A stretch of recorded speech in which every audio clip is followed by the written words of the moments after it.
Good afternoon, everyone. As we are in the midst of the most important days of the year, the Aseret Yemei Tshuva, where, as we know, the Rambam says, "Beinanim tluyim va'oimdim, im oisen tshuva nechtam l'chayim." The imlav, we don't want to talk about it. So everybody asks, I don't understand. If you're a Beinani, the Rambam should say, Im oisim Torah mitzvahs. Not Im oisim tshuva. Tshuva is nice, but Torah mitzvahs. So the famous answer is, as I mentioned this earlier, but I'm repeating it for those that didn't hear it, the obvious answer is the mitzvahs we do now counts for next year's schedule, for Teshuvin Pei. The new year started. We're being judged for Teshuvin Pei Dalet. So Torah mitzvah is not going to help us. It's only an eraser, something that accountants can't do. But we have the bracha of tshuva. We could erase it. So that's why the Rambam says Imois and tshuva. As I said, the famous answer to this question is Reb Itzla Blazer's answer. Because the fact of the matter is that people, as is advised, try to chaperein mitzvahs. They try to get a little of an esrig. Reb Chaim was Mekadosh Levana. We don't do it, but Chaim was Mekadosh Levana. People look for extra mitzvahs. Obviously, it does help. Even if it doesn't help for last year's cheshbon, but it shows Hashem what we want to do this year, so it helps. But Rabbi Itzla Blazer says that since Hashem is going like this, he's paishit yad l'dayvke b'tshuva. If we go, it's like business as usual. That avera is so great that no mitzvah that we do could overweigh that avera. So really, this is the time to really sink our teeth in improving.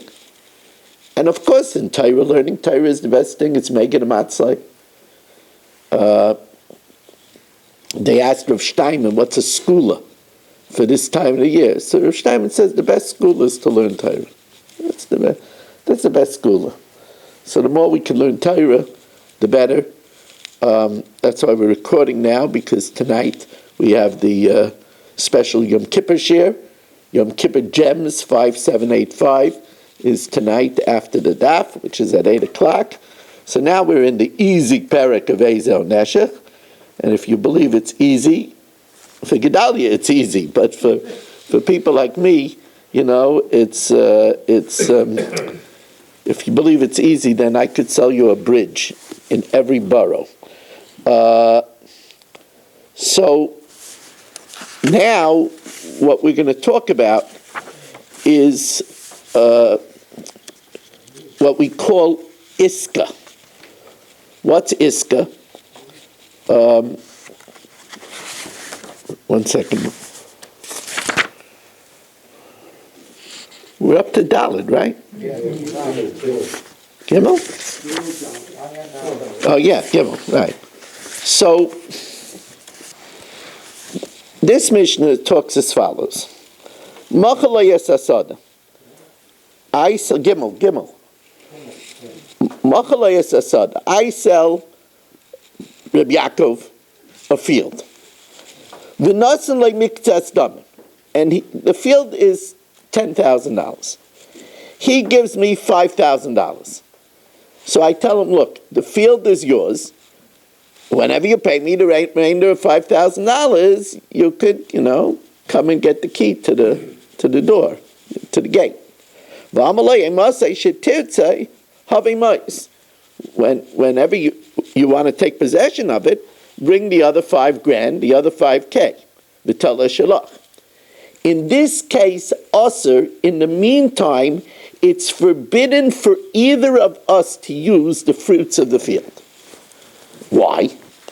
Because if, let's say, Reb Yaakov uses the fruits of the field, and then at the end, he doesn't pay me the remaining $5,000. Right? So So that means then I'm going to have to give him back the 5,000 that he gave me. And he's eating the fruit because he advanced me money. Because now I had that $5,000 for a while, because at the end he didn't buy anything for me. So then it's like a loan. And he's eating the fruit because he gave me a loan. So that's a no-no. On the other hand, in the event that I use the fruit until he pays me the other $5,000, right? So then I'm taking, and then he pays me the other $5,000, and he gets the field retroactively. So then if I ate the fruit until then, that's interest that I'm getting for waiting for the other $5,000. So either way, it's a no-no. Either way, it's awesome. Why should he eat the fruit? He didn't give you the other $5,000 yet. Why should he eat the fruit? Well, let's say, since it was his field, I told him, you know what, you could eat it until you give me the rest of the payment. That's what I made up with him. He can't do that. Because if he eats the fruit, right, and what? Yeah. Yeah, so then it's going to be interest again. So none of us could eat the fruit in the interim. Now, the next case is Hilveyu al Sadehu. I give Rabbi Yaakov a loan of $100,000, and he gives me a field. V'amalai, and I say to him, if you don't give me the 100 grand from now in 3 years, harihi shali, it should be mine. In other words, I'm advancing you money. I'm advancing you $100,000, and the deal is that if you don't give me the money within 3 years, then the field is mine. So this is okay, even if the field is worth $140,000. It's okay. Why? Because as soon as he gave me the money, we view it as if the field is mine if he doesn't pay me in 3 years. He's just giving me a discount price on the field. Didn't you pay for the field again? No, this is a case of a loan. Right, This is another case. right. What happened is I loaned Rabbi Yaakov $100,000. He gives me field, and he says to me, if I don't pay you within 3 years, you could keep the field. Right? The field is worth really $150,000. The din is that if he doesn't pay me in 3 years, I could keep the field, and the $50,000 is not viewed as paying me because I waited for the money.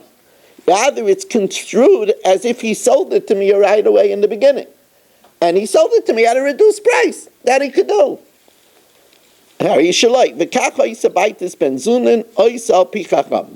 this is a practice that Baitis Ben Zunin did by the approval of the Chacham.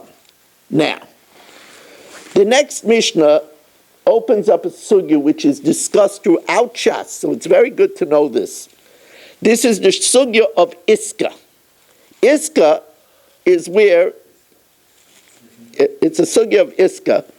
You know, let's get a real entrepreneur over here, real busy entrepreneur. My shver is an entrepreneur, right? And all his life, he's been an entrepreneur. So I'm not sure if he knows what an entrepreneur is. It's a businessman. A businessman.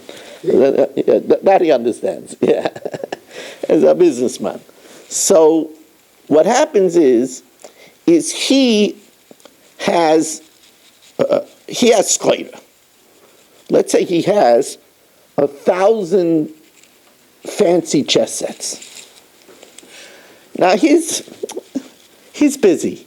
He's going to start selling 1,000. He's already passed bar mitzvah. He's not interested in selling 1,000 chess sets. So he comes to me, and he says, I'm going to give you on consignment 1,000 chess sets. And you sell it, and we'll split the profit.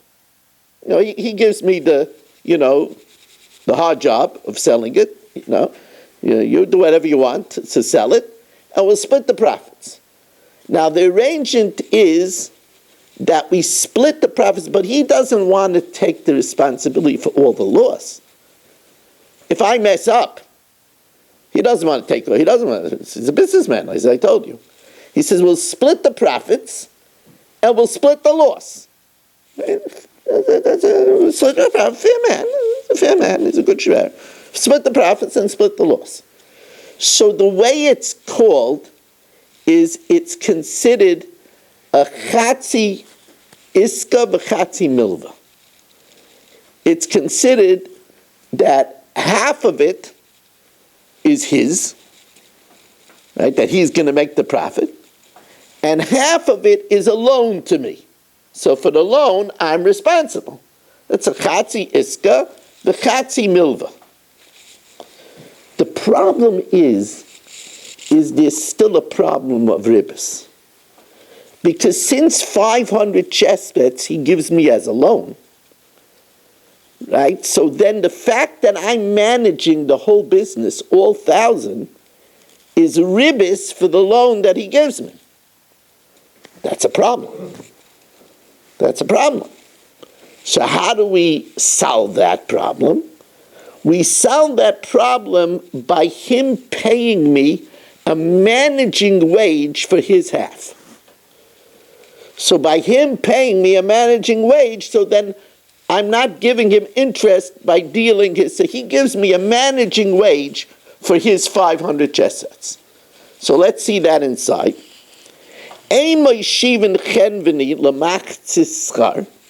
You cannot, if he gives me 1,000 bushels of red delicious apples, he gets that sometimes.